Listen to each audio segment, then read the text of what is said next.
Good afternoon, everybody. Welcome to TED Talks Ball. Really excited to have Neil Graham on the show. It's the second time being on with us here. Love the hat, Saloon Font. What do you know? So good. And for those who don't know, Neil is part of 49ers Faithful UK. You can find him at Neil Graham 49 on Twitter. At 49er Faithful UK is the YouTube channel. Him and Paul Hope is the Vice Presidente. Lee Galland is the Presidente.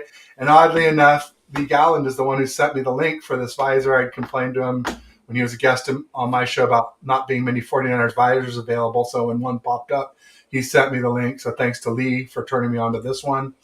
And thanks to Neil for being here today. Really excited to have you. If there's anything I missed, Neil, or got wrong, or anything you got coming up that you want to promote, don't be shy. Let us know. Okay. Yeah. Thanks for having me on again. Appreciate it. Absolutely. My pleasure.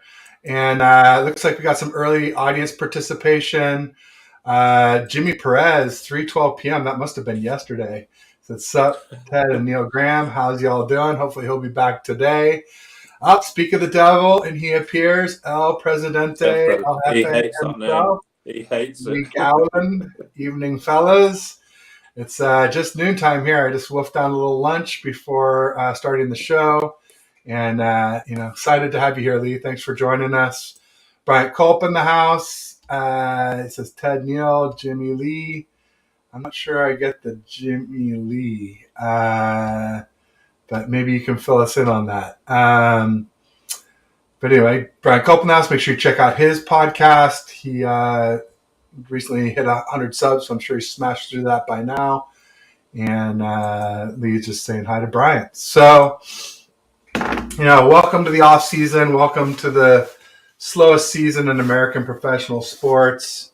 Basketball's over. Football's over. Hockey's over. We have a little baseball to hold us in. Obviously, over in the UK, you guys have what you call football or what we call soccer. But definitely that's not on season until training camp.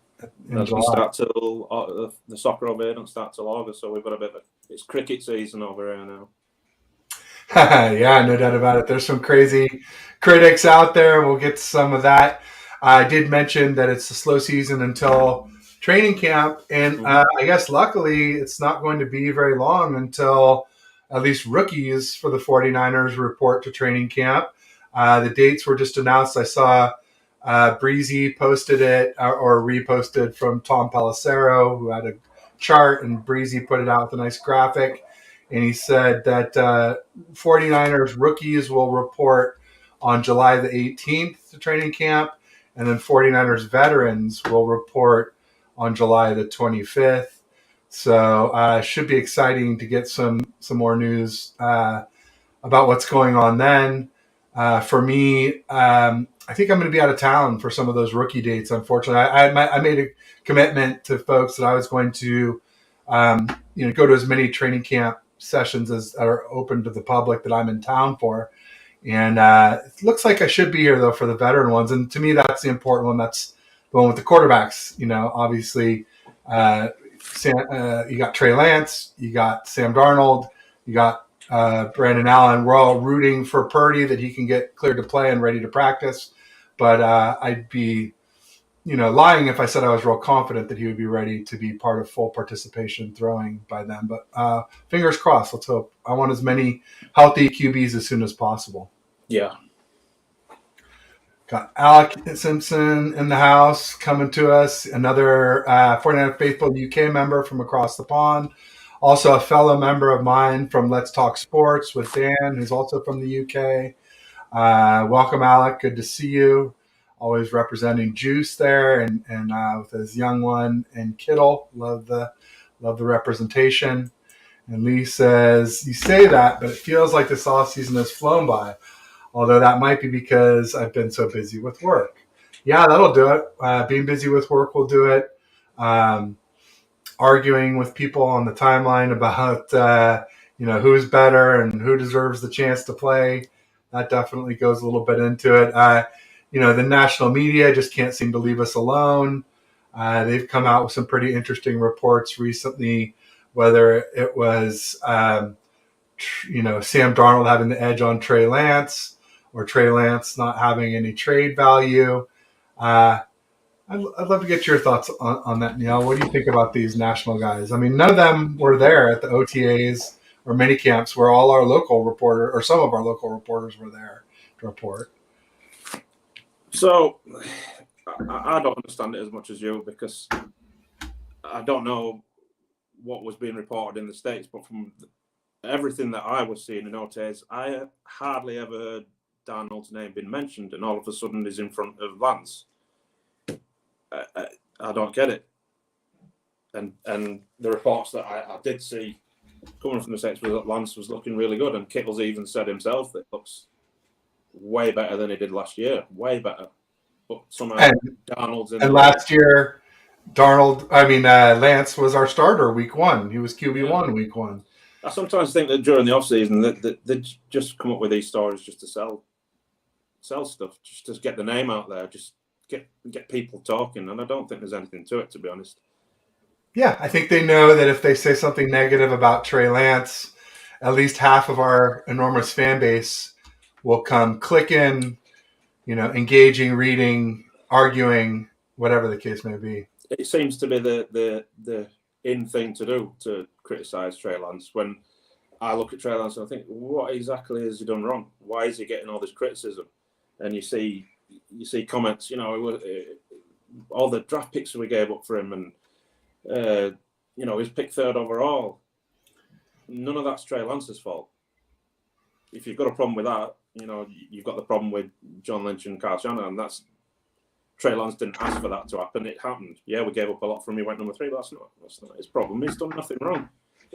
When he was drafted, we knew that first season he was going to be behind Garoppolo learning. Everybody knew that. And if you didn't know it, you were deluded.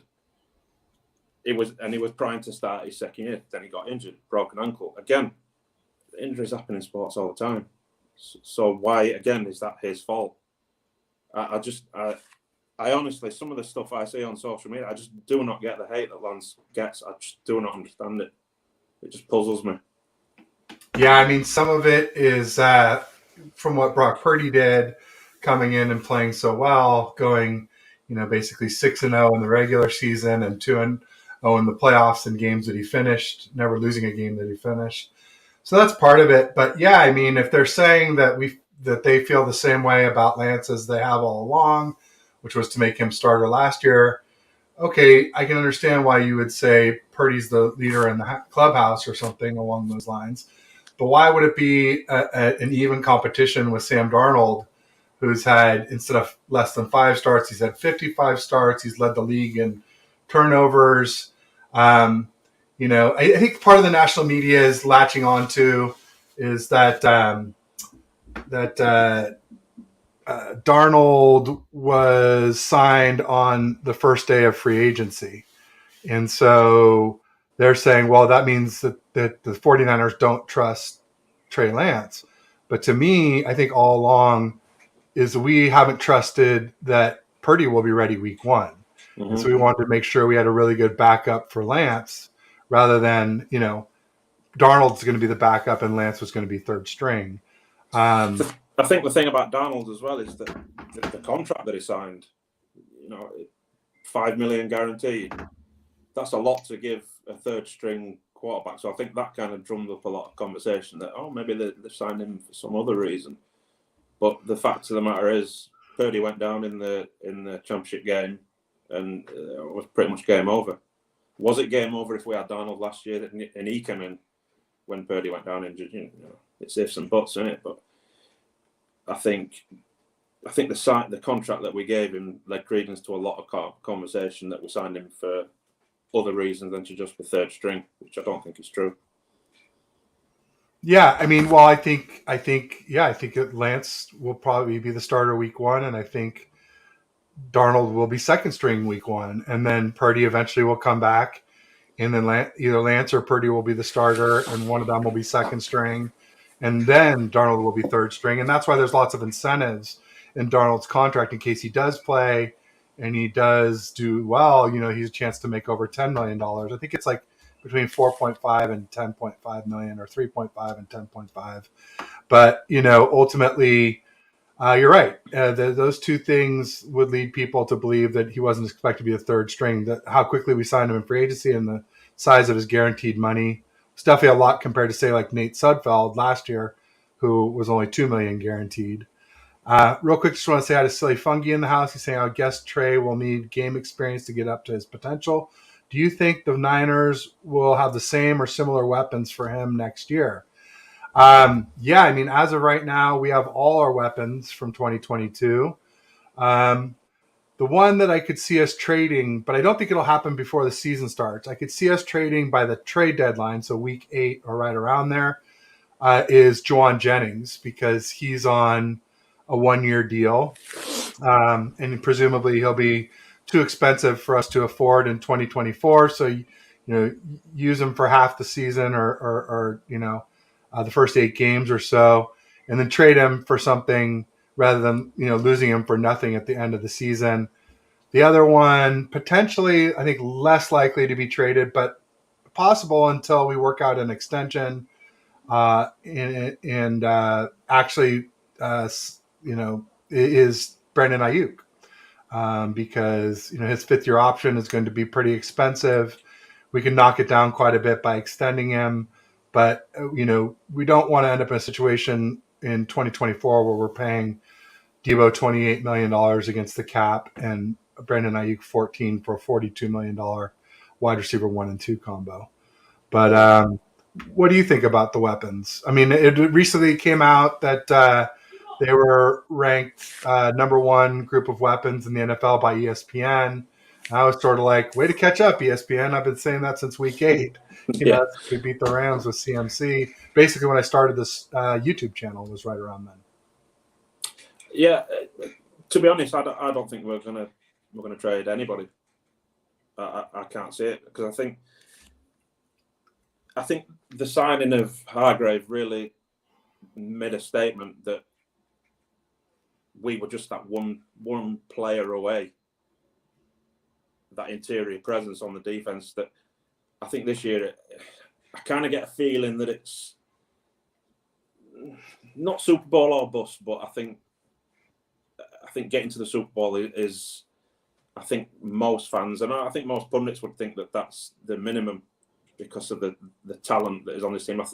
You look up and down our roster, I don't think there's a roster to match ours. I think as for high-end talent, we've got some of the best players in their respective positions, and as depth, I think that's what we've really solved in this off-season, that we've got a lot more depth than what we had last year. So if some players do go down, I mean, I'll pick one name out in particular, Isaiah Oliver. I think that is a great signing for not much money. And if everybody stays healthy, you've got him in the slot. If one of the starters goes down, you can move him out wide easily. So I think as far as trading anybody, I can't see it happening, because I think we really are in win it all mode. And I don't think I've been this excited about a Niner season for a long time, because I think we really are. We're just that close. And I think if Purdy didn't go down in the championship game, who knows where we would have been? Would we have beaten the Eagles? I don't know. But like I said, the signing of Hargrave is definitely a statement of intent. And he came from the Eagles, so they lost him. We gained him. Yeah. Huge swing of power in the top of the NFC with that move. Real quick, I'll get back to what you were talking about in just a second. Just want to say hi real quick to Beto from Niner Sickness Podcast. He says Brock Purdy for president. He's a big fan of Brock Purdy. Silly Fungi was saying if Trevor gets reps this year and y'all have similar weapons, I'd be very afraid of the 2024 49ers. Interesting. Okay, I maybe misread his question earlier. So for 2024, we might move Kittle. He has not a ton of dead cap in 2024 like he does in 2023. We might move Debo. We might move Ayuk. We might move Jennings, or Jennings might walk in free agency. So weapons could look pretty different in 2024. I wouldn't bet on any of those things happening, but they're all much more likely, obviously, than this year. So I think maybe I misread Slay Fungies. The player that I look at that I think going into the off season next year, I think could potentially be traded or released is Eric Armstead, because I think he's capped next year, and plus you've got a lot of money tied up in the interior with Hargrave now. We get a first round pick next year that we haven't had for 2 years, so you could strengthen the interior of the defensive line there. But the reason why I'm kind of saying that I think it's win it or everything this year is because next year I think there's going to be some difficult decisions to be made, players to be traded or let go, because we are really, really up against it cap wise. So, absolutely, no, that's Nick Bosa gets signed soon. Some things to keep an eye on for sure. Yeah, you had mentioned feeling pretty good about our depth. Well, real quick, let me just call out some other folks that are here. Sorry, I want to say Colin Snedden chimed in a little while back. I put him up there, but I didn't say hi. Thanks for coming, Colin. Appreciate it. Bebop Jones in the house, coming to us from the Philly area, agreeing 100%.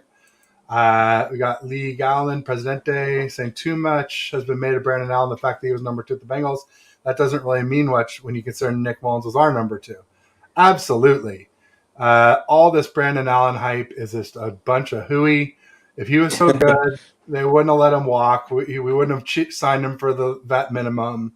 Just anyone pumping up Brandon Allen has a screw loose. Anyone pumping up Sam Darnold is just a step above that, and that's where I'll leave it. So Darnold has a higher ceiling, but he's a turnover machine until proven otherwise. I love it. David McNiner was on a show the other day, and he came up with a good nickname. I'm usually the nickname guy, but I'll give him credit on this one. He's calling him 6 Cent Sammy.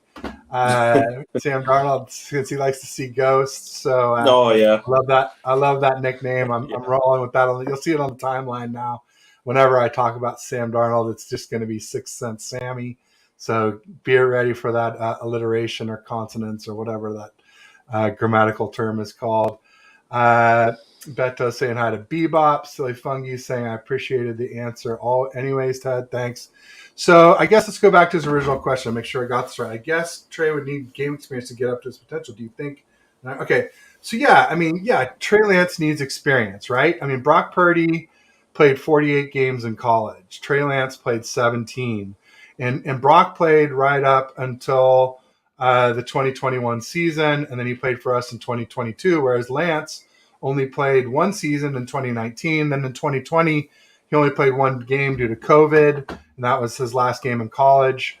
And then in 2021, he only played a couple and a half games for us and some scattered plays here and there due to Jimmy G being injured. We were trying to redshirt Lance his rookie season, but we couldn't do it because Jimmy Glass couldn't stay healthy.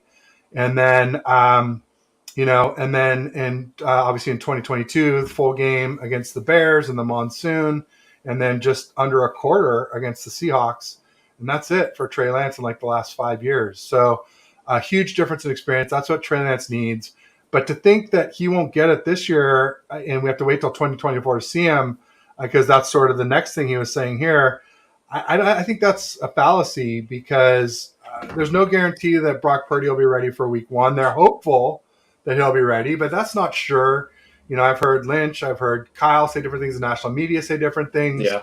But to me, it's like, what has Brock Purdy said?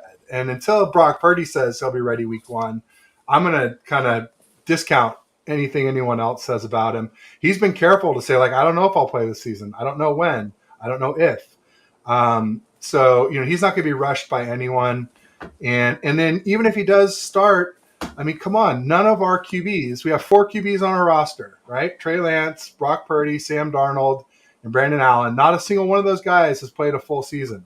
So to sit here and say you think that they're going to play a full season for us this year, I hope so. I mean, I never root for injuries, but like I also don't ignore them, right? So it's important to keep in mind. I think I'm not going to say this as a kind of bashing of Brock Purdy or anything like that, because that's not what I'm saying. I think the ideal situation for us and the team is if Brock Purdy isn't quite ready for the start of the season. And I'm going to say he's ready by week 5, and Trey Lance becomes the starter, then we get and hopefully he stays healthy in them 4 games. Then we actually get to see for 4 games what we actually have with Trey Lance. Is he the one or isn't he? Because surely that would work out better for the team. Because if Trey Lance does exceed expectations, he plays really well, and Purdy can't get back in the team, Purdy has the trade value that. Well, does Trey Lance have any trade value? I don't know, but Purdy definitely does because of what he did last year, and we got him further than Mr. Irrelevant, the last pick in the 7th round. You could easily say we could get a 2nd rounder for him or something like that. So surely it benefits the team for Lance to get in. And if it doesn't work out, it doesn't work out. We know what we've got with Brock Purdy. It's just not knowing what we've got with Trey Lance that's kind of pushing me to think that maybe let's just see what he's got for the first 3 or 4 games of the year. Because then if you start off poor, if you start off bad, you've still got plenty of time to change things around. And because for the last couple of seasons, we've been 3-5, 2-4, and we've still made the playoffs, still made the championship game. So I just want if it doesn't work, then it's all's not lost. No, not at all. And I just want the strongest QB room possible for the playoffs. And to me, that means Trey Lance has to get some of that experience. The last thing I want to have happen is us trade Trey away, have him reach his ceiling on another team. And then that's something Kyle never lives down, which might not be long on this team, I'll tell you what. And more importantly to me as a fan, something that we would probably never hear the end of with good reason. I mean, you had this guy you moved up to number 3 on, had all these tools, and you didn't develop them, give them to someone else, and they do. Like, that's egg on your face for all time. I just keep hearing Minnesota all the time. He's going to Minnesota. Well, that's where he grew up. He grew up he wanted to go to University of Minnesota, but they didn't. They wanted him to play safety or linebacker or something instead of QB, and so tight end, I think. Yeah. So he chose to go to NDSU where he could play quarterback. So people say he quit. I'm like, no, he didn't quit. He stuck with his dream, and he's brought, he made it this far, got himself drafted, got himself to be a starting QB week 1 last year.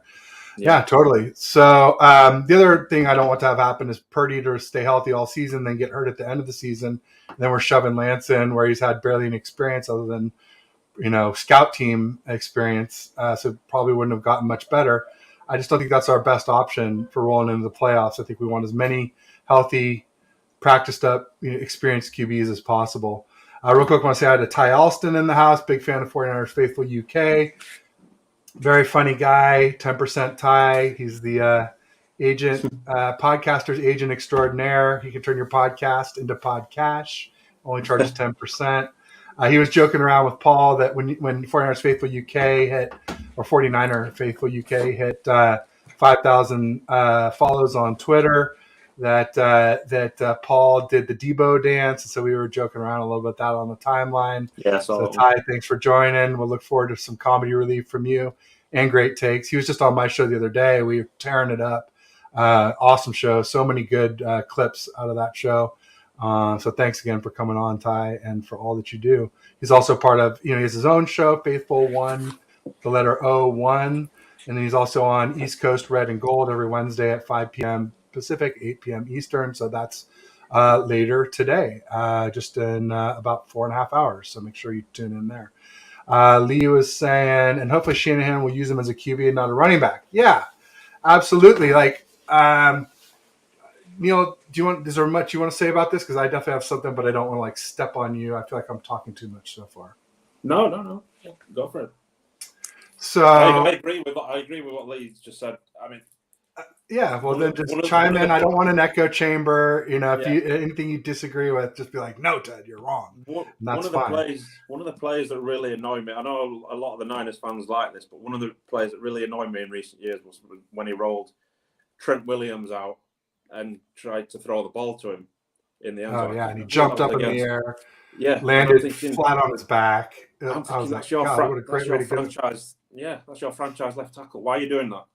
And I kind of feel the same thing about if he's got to improvise and get out of the pocket because the pocket's crumbling around him. Fair enough, let him run or let him do an option play. But that play against Seattle looked like it was called to do a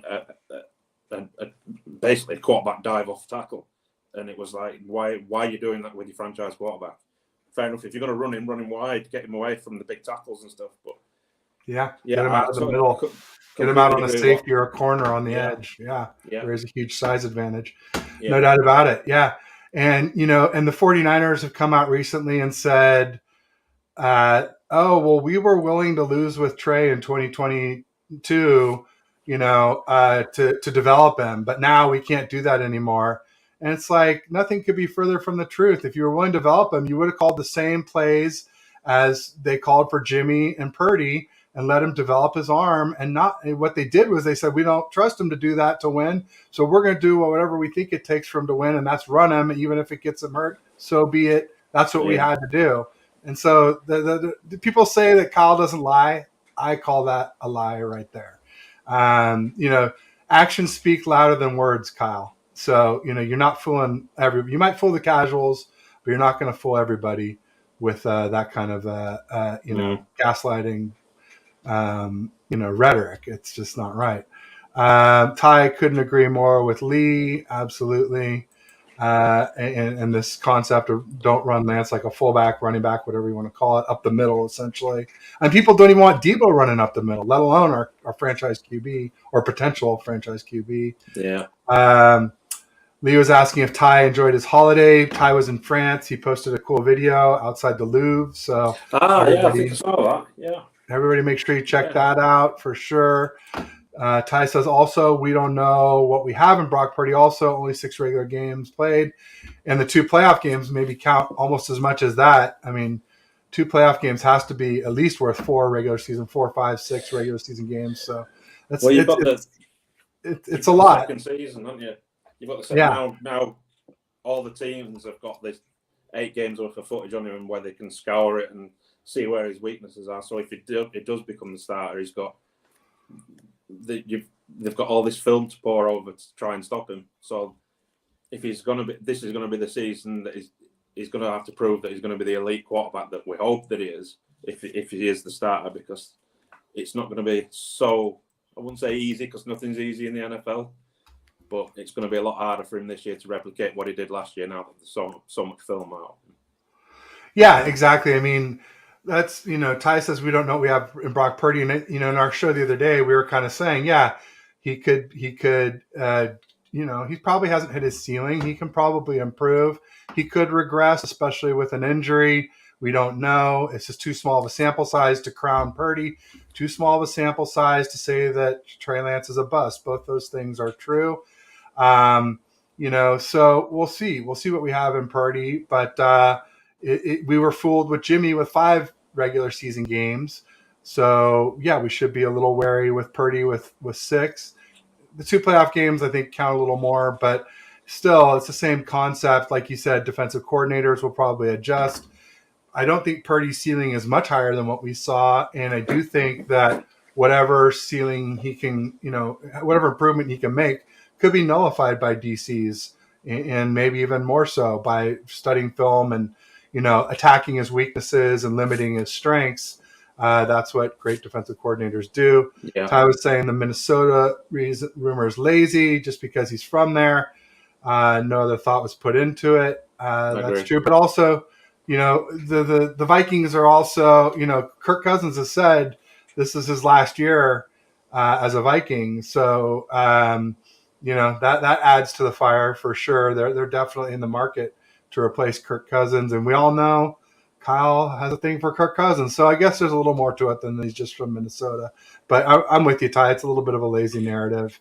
Yeah. He said the 49ers did not say that. They didn't say that they would lose, because he said what team actively says they don't mind losing before the season starts. No, they said it after the season. They said it, this offseason about last season. And that's why I'm saying they weren't being truthful about that. Ty also said, don't add on to it. Stop at 8 games total. There's very little to. No, it is. It's very little to evaluate a QB. And we've seen QBs come in and start hot and fizzle. I don't wish that on Purdy. I want the best QB room possible. But we have to be aware that that's possible, especially after a serious injury to his throwing arm. That's an important thing to talk about, I think, is, there's only ever been one other quarterback who's had this UCL repair plus internal brace surgery. That's Nick Mullins. And unfortunately, like that's very little data in general that there's only one other player that's had it. But then he's only played one regular season game since. It took him a full year from December 20th, 2020 was when he got injured against the Cowboys with us till he played as a backup for the Browns against the Raiders December 20th, 2021. He played poorly, 147 yards, 1 TD, no interceptions in a loss. So if you have low yards and you win, you can kind of excuse it. If you have low yards and you lose, then it's a lot more damning. So, and then he hasn't played a game since. So can we say that Nick Mullins is even 100% now, 2.5 years later? I don't know. I don't even know where he is. Where is he? He's a backup for the Vikings, I believe. Actually, right. enough talking about the Vikings. But he was at tight end university, and with Darnold and Lance and Josh Allen, there may have been more QBs, but those four I do know were all there. And Jennifer Lee Chan interviewed him, and he was basically saying, yeah, like you get ready physically, but then like the mental side is very difficult to overcome because, one, you got to first mentally trust your arm that you can rip it 100% and not like really Brock Purdy or Nick Mullins was ever really ripping it to begin with. But whatever their version of ripping it is, you got to be able to go full strength throws. Then you got to get like timed up with your weapons so you're all synced up on the Kyle Shanahan offense is so timing based. And then you got to be ready to stand in the pocket and take hits, as you wait for your receivers, your weapons to uncover, and you're going to get clobbered to do it. How willing are you to take a hit on that arm? And how willing is your arm to keep playing after that happens? These are all big things. Exactly. I mean, I don't want to say this because I think we're all fools to think that this doesn't happen in the NFL, but that arm is a target now. Yeah, no, they always say, Neil, you nailed it. They always say, like, don't play with a bandage on because everybody just aims for it. Well, yeah, you don't need a bandage, but everybody's going to be aiming for it now. Absolutely. That's 100% the case. You don't like to say that stuff like that goes on in the NFL, but we're forced to think that it doesn't. All the defensive if Purdy plays, then all defensive coordinators are going to go, if you're going to attack him from his right-hand side. There you go. Silly Fungi always with the dad jokes, so I got to read this one out for him. Why didn't the teddy bear eat dessert? It was stuffed. Wah, wah, wah. And it's got Teddy in there. Of course, I'm going to like that. I wish I was stuffed enough not to eat dessert. I might be a little more slim and trim. Let's see here. Ty says, it looked like Dallas and Philly already adjusted to Philly. You didn't hear it from me. It kind of did. It kind of did a little bit. And they were the two best defenses we played all year. That's what I said about Purdy. He played a lot of bad and banged up defenses. Bad and or banged up, because some of them were bad and banged up. But the most notable one would be the Tampa Bay Buccaneers, because they finished top 10 or right around, I think they were 10th overall defense. But when you're 10th overall and you're missing both safeties, a top 3 corner, and arguably one of the top, Vita Vea, arguably one of the most dominant defensive tackles in the league, then you're not 10th anymore. You may not even be 15th at that point. So, there's a good banged up defense. And then I don't know, make it look like we're bashing Purdy, but I think we just need to pump the brakes a little bit. Just, okay, he played well. Yeah, but yeah. No, that's like some guy just saw. We were backstage, and I was doing some tweets before we went live today, and one of them was a guy, basically saying Brock Purdy is Joe Montana. He's showing pictures of them and and sort of a tweet about that. And I'm like, look, I'm a huge Brock Purdy fan, but let's not put any extra pressure on the guy. There's already enough pressure on him without comparing him to Joe frickin' Montana, my GOAT, many people's GOAT. If not, the number 1 GOAT. Most people have him at number 2 after Brady. So, I mean, that's a lot of pressure to put on a young guy. Let's pump the brakes, per Neil Graham. Thank you, Neil. I love that. 49er Jeff in the house. Thanks for joining, Jeff. We appreciate you being here. Says, I doubt Purdy will play the 5th or 6th game if Trey is playing bad. Yeah, I mean, fifth game would make sense. That would be 4 games on IR and then back for the fifth game. Or maybe instead of 6, I would say seventh game if we started him on the PUP and he came back game 7. Starting to look like that's a little less likely, as like basically they're saying, it's looking hopeful that he'll be ready week 1, barring a setback. So I'm going to go ahead and take that PUP one off, but I could see I had Dr. Pandya on, who's an orthopedic surgeon for UCSF. He's also the 95.7 The Game injury expert, the number 1 sports radio station here in the Bay Area. And he was saying he thought week 3 at the soonest. And I've got clips of that. I just clipped that out the other day from that show.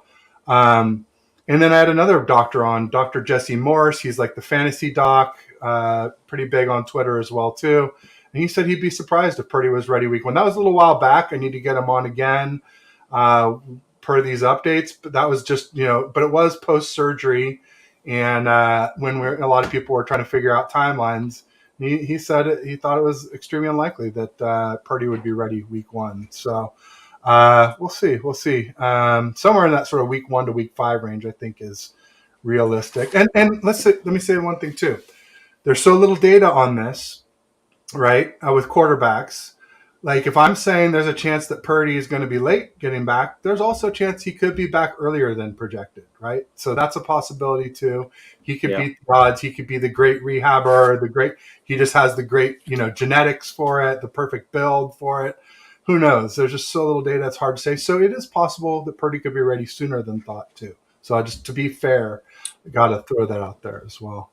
49er Jeff in the house is saying 49ers will not rush Purdy back. I hope they don't. Biggest worry. That is my biggest worry, that they rush him back. I just don't think Purdy will allow himself to be rushed to be back, is the way I'd put it. If you look at all the comments, the most conservative comments about it have been from Purdy himself. The most aggressive were from John Lynch, and Kyle was somewhere in the middle. The national media, pretty aggressive like John Lynch. So maybe that's the source that these national media people are getting from is John Lynch. Mm-hmm. I wouldn't be surprised. Ty's saying the timing with the WR is the most important part of the equation. It is. It's super important to have the timing down in this system.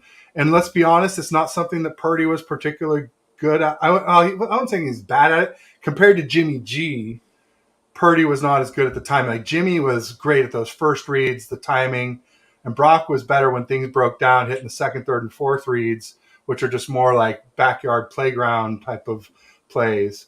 So I'm not going to say Purdy's bad at that. He's just not as good as Jimmy G, who really excelled in those first 2.5 seconds of the play. And if you watch that Alex Rollins video, he highlighted that some. Did you get a chance to see that video where he basically said Jimmy G and Purdy were the same guy? I didn't see the video, but I heard what he did say. So I don't really know the context of what he said. Well, he basically was just saying what I just said there. He said that Purdy had a lot of dropped interceptions. If they had gone the other way, his numbers would have looked a lot different, especially if he had lost some of those games because of them. He just said that Purdy, there's a lot of room for regression with Purdy. Like everybody's saying, oh, he's a rookie, he'll get better. And he could, but he could also, play the same way and a few things bounce differently his way. And it looks a lot worse, even if he doesn't necessarily get worse himself. So, when I saw it, the first thing Jesse Naylor tweeted it out, and I quote tweeted it, and I didn't say they're the same guy. I didn't, because I don't feel that way. I feel like Purdy is at least a little bit better than Jimmy G overall, or just absolutely. And then two things that really give Purdy the edge, in my opinion, are he's a lot younger, and 30 or 31 versus 23. And the big one for me is 22, 23 mil versus under a mil. So at least 22 times more expensive for Jimmy G. Purdy is an insane value compared to Jimmy G. So for that, there's no argument. But, overall as players, their efficiency is very similar. A lot of people like to bandy about the 7 points differential because Purdy's offense scored 33 points per game and Jimmy's scored 26 when he had CMC as a starter. I was quite a bit lower than that without CMC, who's a huge difference maker. That's another thing going on is people are denying that, which just blows me away. But just to get back to that real quick about the Alex Rollins, the thing is that Purdy had our defense was generating 2.4 turnovers per game for him, whereas Jimmy, our defense was only generating 1.2 turnovers per game for him. So 1.2 turnovers kind of cuts that 7 points right in half. It's like 3.5, 4 points difference per game. And then, you factor in, like I said, the bad and banged up defenses, that makes up some of it. So then it does start to get to be pretty close overall, their overall performance. Purdy was obviously better at scoring TDs, but Jimmy racked up more yards. I think TDs are more important, but yards are important too. So there's a lot of ways to slice and dice it. I kind of think one of the main differences between Jimmy and Brock, and this is just purely personal, is whenever I watch Jimmy, yeah, I always used to have like that kind of look on my face. Where's this going? Nervous. It was prone to making that. It was like two quarterbacks in one was Jimmy. He led you to believe sometimes by doing some really good stuff that he is that franchise guy that we've been looking for. And then 10 minutes later, you wanted to throw your television out the window because he's just done the most boneheaded play that you can imagine. I mean, the game that kind of sticks out. I know we shouldn't be talking about Jimmy because he's no longer on the team, but that's fine.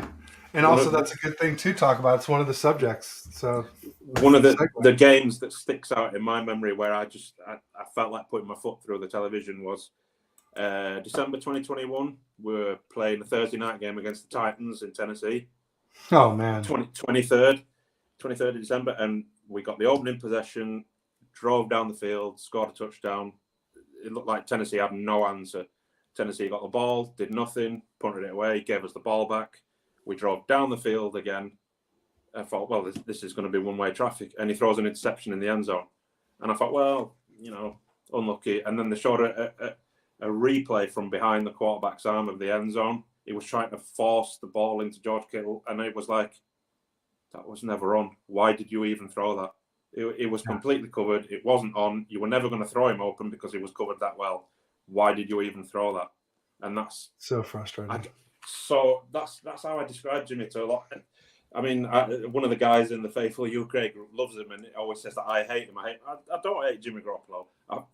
You've just used the word right there when I find him one of the most frustrating quarterbacks that has ever played for this team, because he showed on many occasions how good he can be, and then he'd just do the most bonehead play ever that left you thinking, why on earth do you do it? And I don't get that feeling with Brock Purdy. I don't get the feeling that there's a silly mistake there. He plays within his own limits. He doesn't try to force things. And I think that's one of the big differences between Garoppolo and Purdy. Absolutely. And Purdy had a couple more. Jimmy G had a couple more boneheaded plays in that Titans game. There was the interception he threw deep in our own territory. There was the overthrow of Juice Check where he was wide open on the wheel route.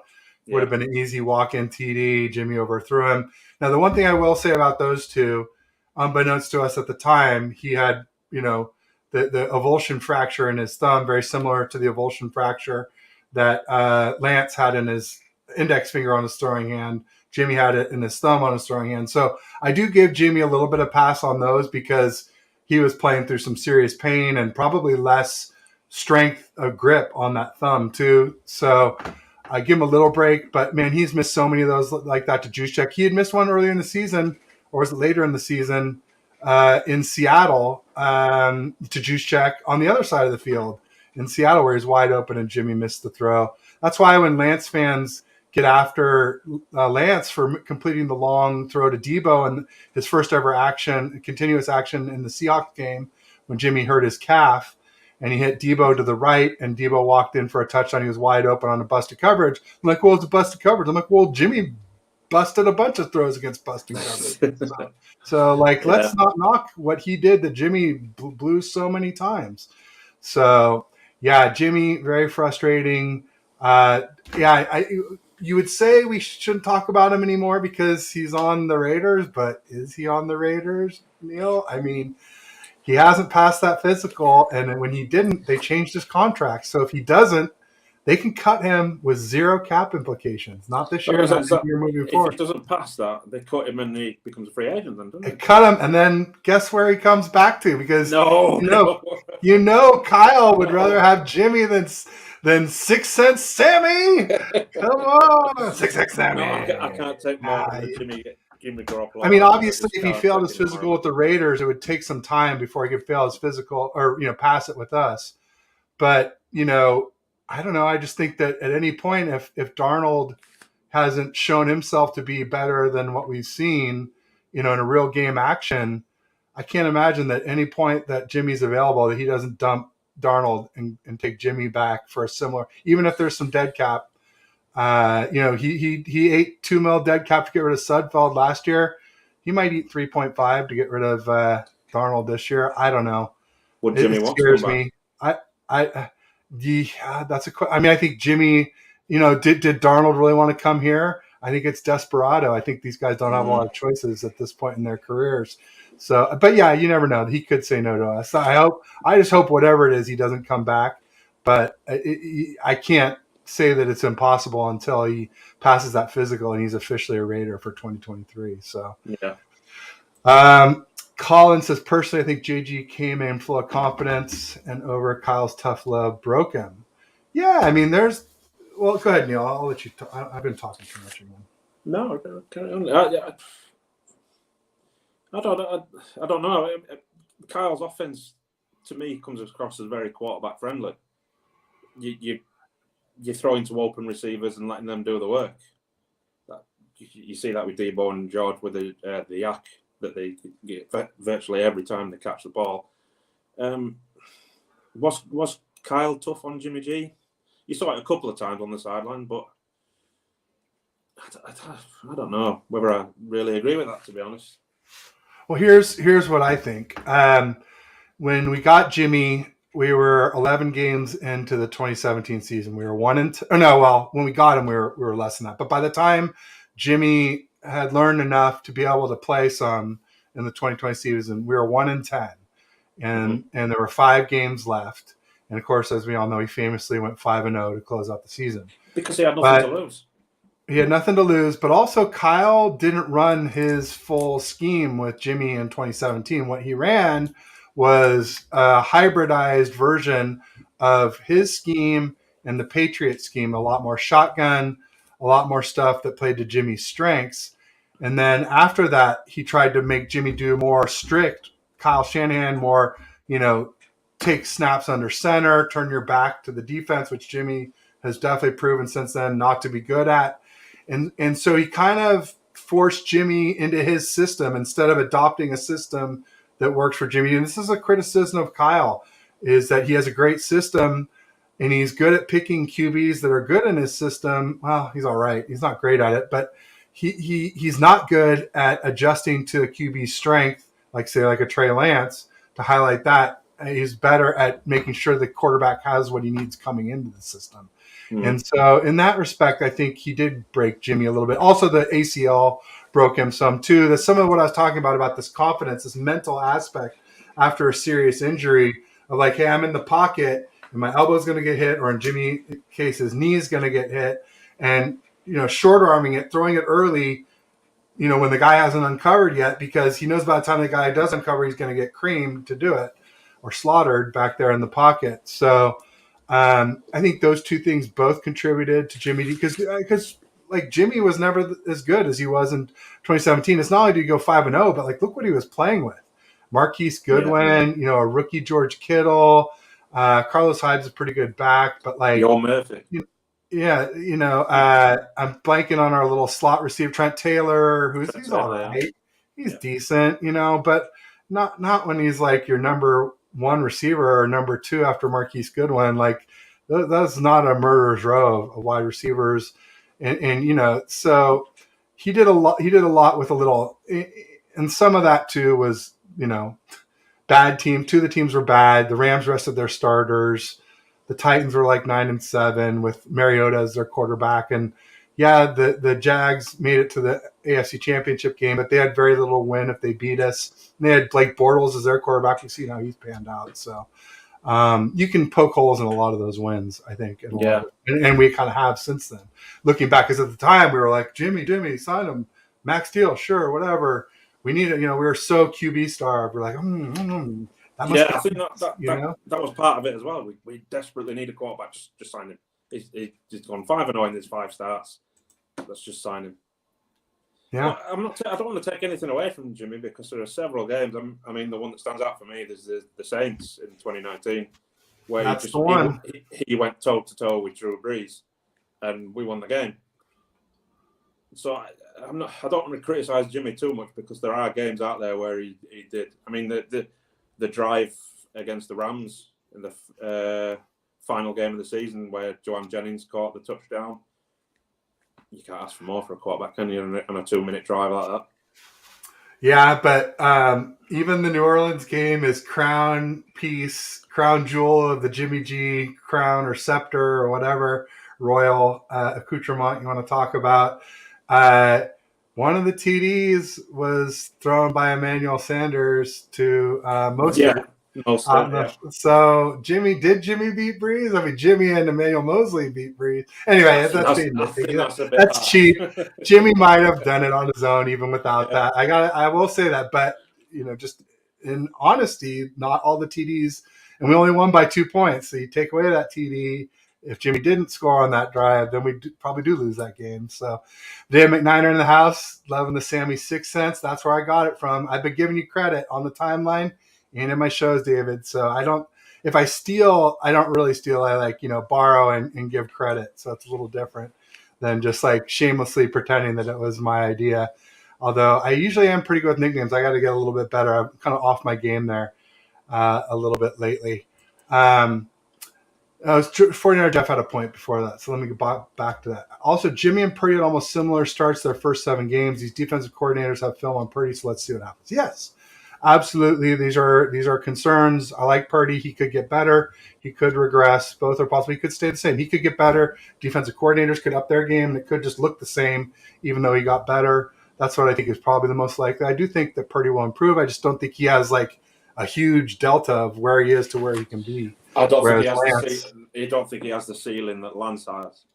Yeah, and I think now we have to say potential ceiling because people mix up actual and potential ceiling. Like clearly, Purdy's current actual ceiling is higher than anything that Lance has proven for an actual ceiling now. But keep in mind we haven't seen Lance with CMC, who is an absolute difference maker, best running back in the league, especially when it comes to receiving. Very little with Kittle. Barely seen Lance when our team wasn't struggling before and after he played. We started 2021 3-5, 2022 3-4. You've seen me go on and on about this on the timeline. It comes up again and again. It has the highest ceiling, but the question with Lance is he ever going to be given the chance to reach that ceiling? Yeah. Well, he might do with us, but quite possible he could do it with somebody else, and that's what I don't want. I think you alluded to it earlier on. Yep, and 49er Jeff says 49er Jeff's thankful for what Jimmy did. I am too. Jimmy helped us win when we were bad. He helped lend credibility to this team. He attracted Richard Sherman. I'm sure Bosa could have made a stink and not wanting to be signed with the Niners if we didn't have Jimmy G coming back from his injury that year. D Ford, was traded, but again, he had some say in where he went as a valuable veteran. Quan Alexander signed as a free agent. That probably had a lot to do with Jimmy. So, yeah, Jimmy helped us when we were bad.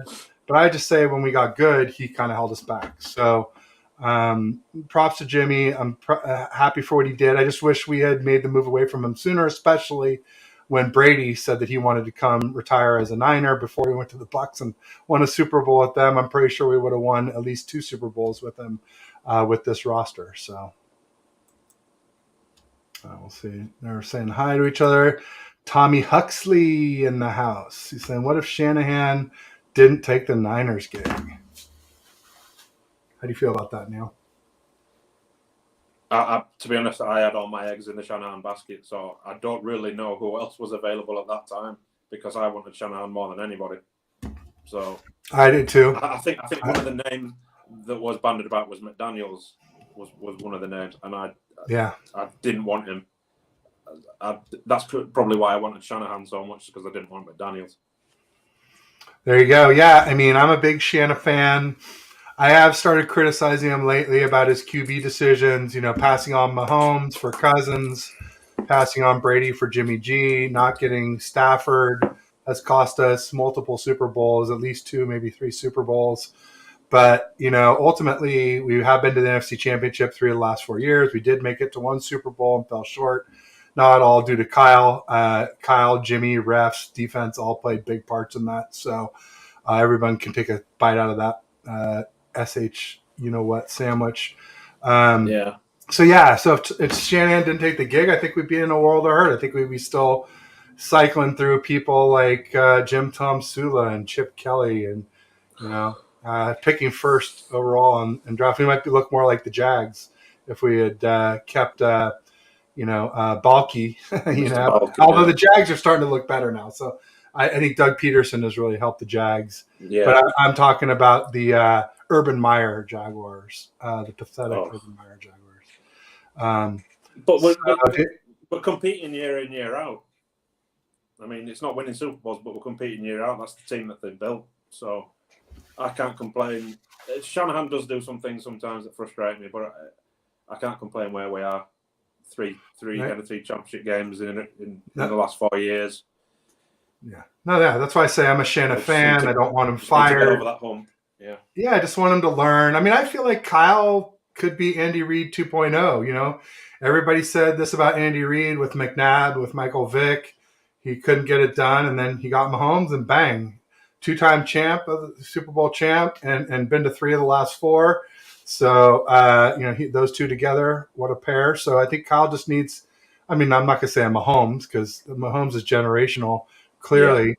But, something along those lines. And I think Trey Lance has shown some flashes of that. Not consistency, but, every now and then he makes some throws that you're just like, wow, if he could just learn to do what Purdy could do, we're looking at, top 5 to 10 quarterback in that range, which is, I think, all we need to win a Super Bowl with this roster, or even what this roster will, devolve to over the next few years. We're definitely going to lose some pieces as we pay Bosa and Ayuk. So, 400 Jeff says, personally, I'm tired of the QB circus. I'll be happy when we find our guy, whomever he is.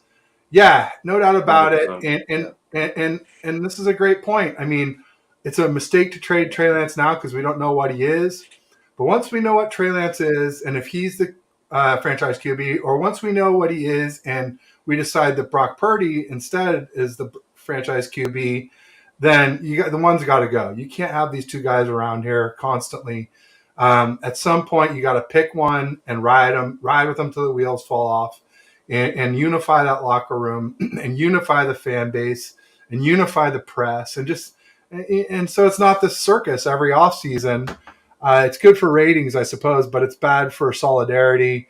And I think it's, I think it hurts us, winning. I think we can win more, win it all if we can finally just really unify behind one quarterback. Yeah, totally agree. There you go. And then Tommy's, he's being mean. I'm going to not read that one. Steve-O says, shout out to my guy, Ted. Thanks, Steve-O. Great to have you. Good seeing you. Steve-O just joined Twitter not too long ago. I think his handle's the same thing, Steve-O's Customs. So make sure you check him out. Looks like he makes custom sneakers. Is that the case? I've never even asked you about that. I'm such a dummy, but I was thinking it, and I'm like, if I'm thinking it, I should say it and like let you tell people about it. Promote your business if you want, Steve-O. Feel free. And also, I like that you say my guy because sometimes people say Ted's the man, and that makes me uncomfortable. I'm just a guy, and I'm not like trying for the glory. I'm just here to learn, teach, have some fun. That's sort of what I'm here to do. And so, just a guy, not the man, and I like that. I'm uncomfortable people calling me a guy. And then Jess, East Coast Red and Gold. Ty was here earlier. I don't know if he's still here, but Jess and Ty, Maddie B, and Bex, they all do East Coast Red and Gold. Today at 5 p.m. Pacific, 8 p.m. Eastern. Everybody be sure to tune in. Check them out. They always have great discussions and great guests. They had Randy Cross on not too long ago. He's amazing from the 49ers glory days. So be sure you check out East Coast Red and Gold, folks. Like and subscribe. And if you could like and subscribe here, that'd be great too. I really appreciate it. Steve-O says, yes, I do custom sneakers. Well, hit me in the DM, Steve-O. Tell me how much it would cost for a pair of 49ers sneakers. I'd love to get some with some of our. I don't know if you do them with like Debo, Kittle, Lance. I put Lance and Purdy on there for now. Why not? Because it's an open well, not open competition, but I think there will be a competition at some point between those two. And it did come out on the timeline and say when Lance beats out Purdy. So I put it on the timeline. I might as well say it in the show. I think it's more like if Lance beats out Purdy, but I thought I would take a strong take and not waffle, not like the national media saying, "Oh, Darnold's has the edge on Trey Lance," but Trey Lance could beat him out anyway. Blah, blah, blah, blah. Like he said nothing. He said nothing except for the casuals all that Lance haters run with it, like, "Oh, Darnold and Lance can't even beat out Darnold." And like, meanwhile, those guys aren't even there. They're not even at the practices. So never heard his name mentioned throughout OTAs, Donald, and all of a sudden he's beating Lance out. I just don't. Tommy always joking with. I hope he's joking when he calls us names, but that's fine. I can handle a few names, Colin. Just hit me up. We'll come. Yeah, it's going to be a little while, probably till I start making some money doing this. But I definitely would love to find out and love to help you promote your show. Your products. That's part of the value I can provide here. So. Maybe someday you can sponsor me when you're in the big time, Steve-O. Anyway, what else we got? I've got a question for you. Yeah, as many as you want. Is it? Second year players, who you got breaking out this year? I think Drake Jackson's the easy answer. The obvious one, yeah. I think another easy answer is JP Mason, Jordan Mason. I just think, Elijah Mitchell is a hell of a back. He doesn't fumble. He's our best runner, of the football. He's better than CMC as a pure running back, but he's injured so often. Yeah. So, like, people ask who might get traded before the season. Like, he's one that I would, if Ronald Awatt or I forget LeBourne's first name. Kalen Laborn, yeah. Kalen Laborn, if one of them starts showing up a lot in camp or preseason, then I think Elijah Mitchell might be someone we might move before the season, or I think makes sense to move. I don't think Kyle would do it because I think Kyle really likes the fact that he doesn't fumble and that he gets crazy yardage every time. Not every time, but crazy average yards per carry. He's just a really good back when he plays, but it's just so rare these days. So second year players, yeah, JP Mason, Drake Jackson, let's take them off the board. Third year I've got player. One name. Hard. I've got one name. I'm interested to see what we got with Khalil Davis. That's a great one. Sat out last year. That's a great one. And after we drafted him, I did a bit of research, a lot of research, and had he not been injured, there was, he had third round grades and possibly second. And we got him in the sixth round. Was it sixth round or was it the fifth? Sixth round, wasn't it? I'm interested to see what we've got with him because he's got the similar size to DJ Jones, and I love DJ Jones. I thought he was so underrated, and I was gutted to see him leave. And I think we could have another like DJ Jones with Khalil Davis. I'm quite interested to see what we got with him. Yeah, no, Khalil Davis. A lot of people have comped him to DJ Jones. Yeah. Maybe a more proficient pass rusher, maybe not quite as good of a run stuffer, but maybe, comparable player from what a lot of people think coming out. He dropped because of that ACL, and we redshirted him last year. Clearly, Javon Kinlaw has left the door open for anyone to pop in there, I think. So, especially at the nose tackle position. I think Eric Armstead has the 3 technique pretty well locked down, but especially on running downs where I don't think you'll see a lot of Javon Hargrave in there on those early base downs. I think he'll be more of a NASCAR pass rush specialist with like Bosa and either Drake Jackson or I don't know who else, honestly. Maybe Austin Bryant. Maybe Cleveland Farrell. Maybe Cleveland Farrell too. Yeah, that's a possibility for sure. We could see him maybe being Arden Key 2.0. I know Arden Key was more athletic, but Cleveland Farrell's a little more solidly built, a little better at setting the edge. stopping the run. So yeah, I think there could be some similarities to the way we helped Arden Key springboard his career here. Cleveland Farrell could be the same thing, and he and Austin Bryant both played together for Clemson and the Natty with Trevor Lawrence, and they won that national championship at Levi's. So they've already both played at Levi's too, which is kind of interesting. That was one hell of a defensive line, that Clemson line with Farrell, I sure was. Wilkins, and Jackson. There you go. Steve-O's signing up to be a sponsor. Steve-O's Customs. You heard it here, folks. Coming soon. Let's say Juwan Jennings breaks out with 1,300 yards.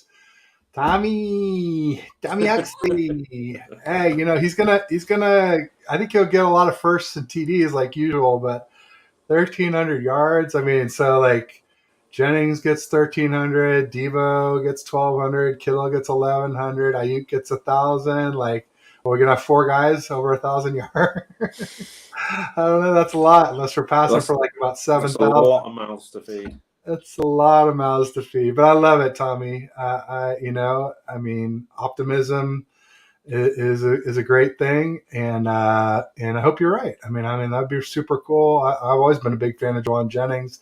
I know the people from Tennessee love him to death. He's kind of a cult classic with the Tennessee Volunteers fans, so nothing would make them happier, that's for sure. Kinbus has 20 sacks, and okay, now we're getting ridiculous.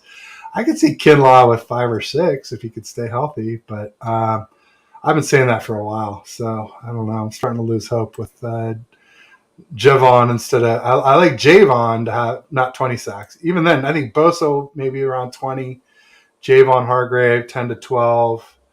Hopefully Drake Jackson 6 or 8. That's sort of my hope, and hopefully Armstead. I think realistic would be like 4, 5, 6, somewhere in that range. Yeah. That's not his specialty, but Tommy's laughing. So yeah, so we're an hour and 7 minutes in here. I don't know if we have much else. I mean, we've got 8 folks here, so I don't want to leave while the audience is popping. But I guess just looking at what's going on in the timeline. I mean, I guess we never really talked much about is Purdy better than Josh Allen, which was my title for the show. I mean, I don't want it's clickbait if I put a title on the show and we don't talk about it. So, is Purdy better than Josh Allen, Neil? No. No. Hell no.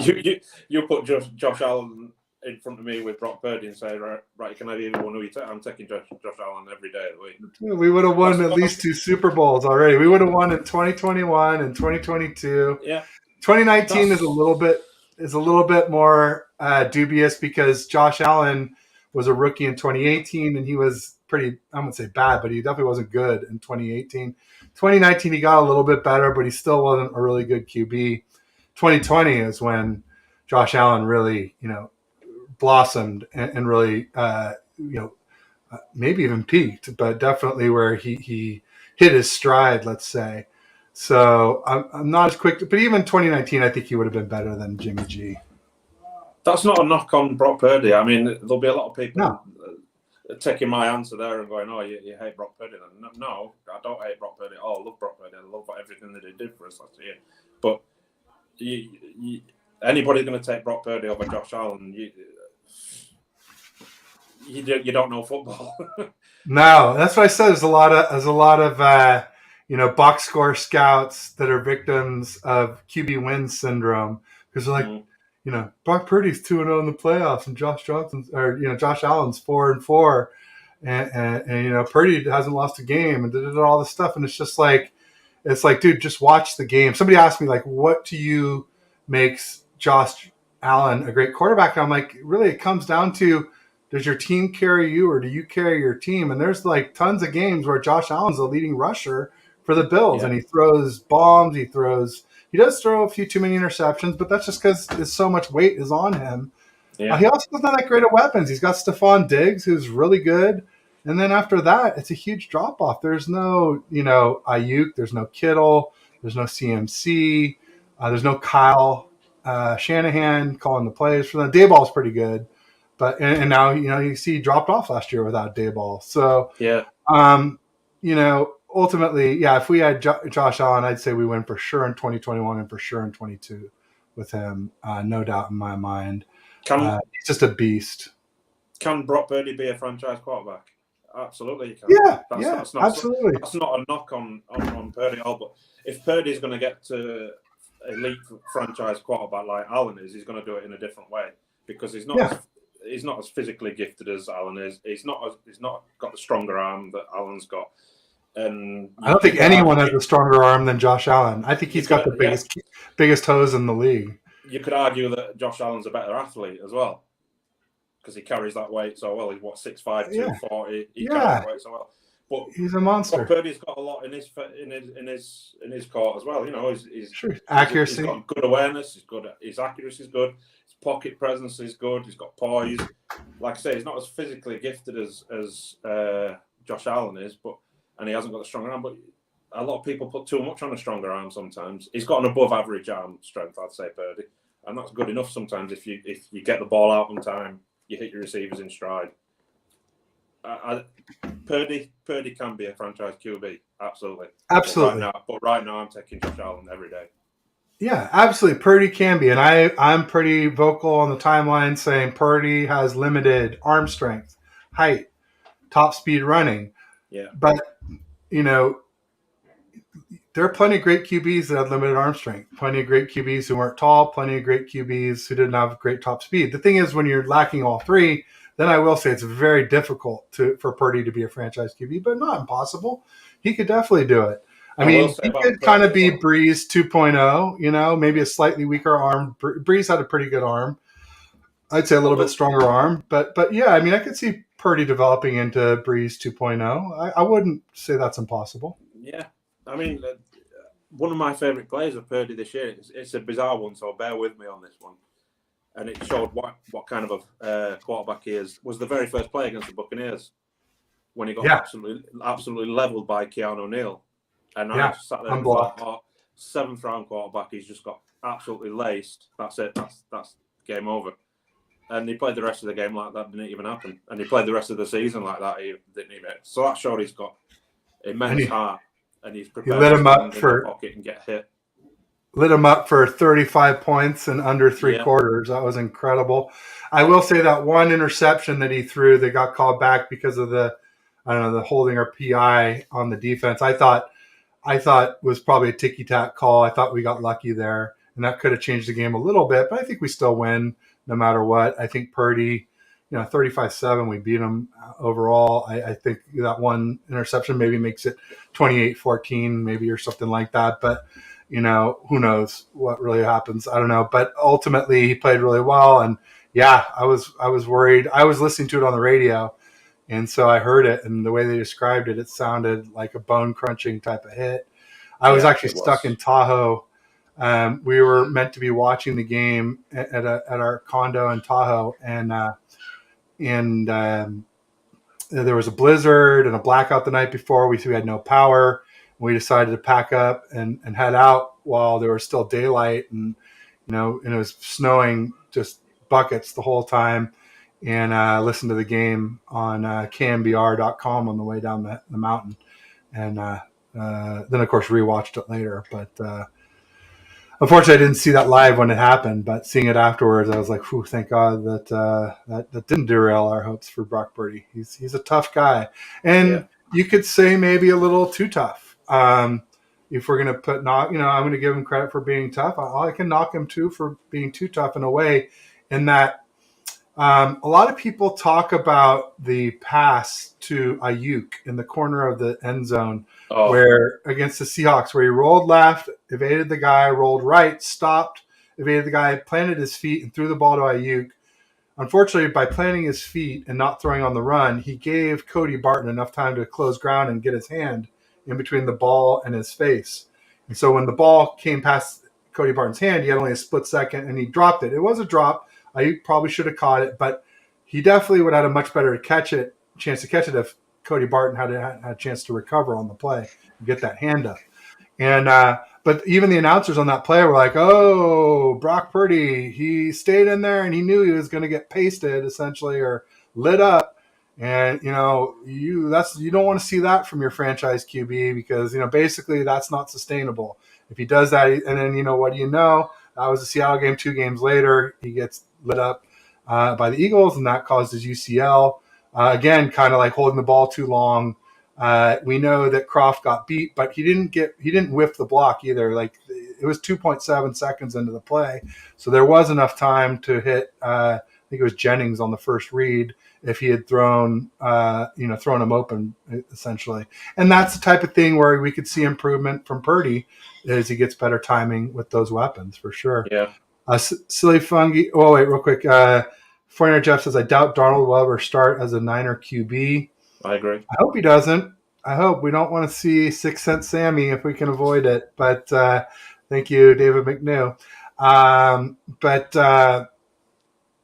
Yeah, I mean, like I said earlier, none of our 4 QBs have played a full season, so I wouldn't rule out seeing any of the 3 that we keep during the season. In fairness to Darnold, he's in the best situation he's ever been because he got drafted by a horrible team, he got traded to a horrible team, and now he's here. So if he's going to succeed anywhere, it's going to be here. But I don't think he's even going to see the field. So there you go. Silly Fungi's got a stumper for us. Derek Carr or Purdy. I mean, for the money, obviously Purdy. But if we're just talking straight up quarterbacks, that's tough because you got to remember when you watch Derek Carr, he's never had a decent defense, at least that I can remember, on the Raiders, and never had weapons like ours. There was a time where he got close, where he had Devontae Adams, Waller, Renfro, and Josh Jacobs, who won the rushing title last year. That was a pretty good group, and that was why I thought the Raiders were a good landing spot for Jimmy before he went there. I was saying that was my pick offensively of the best fit for him, but I said unless Jimmy plays defense, they're not going to make the playoffs, So, or can help their defense, they're not going to make the playoffs. But what would you say on this, Neil?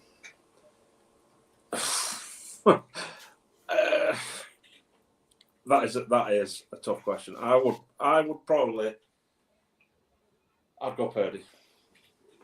I think I would go Purdy straight up too, just slight edge. The value. Yeah.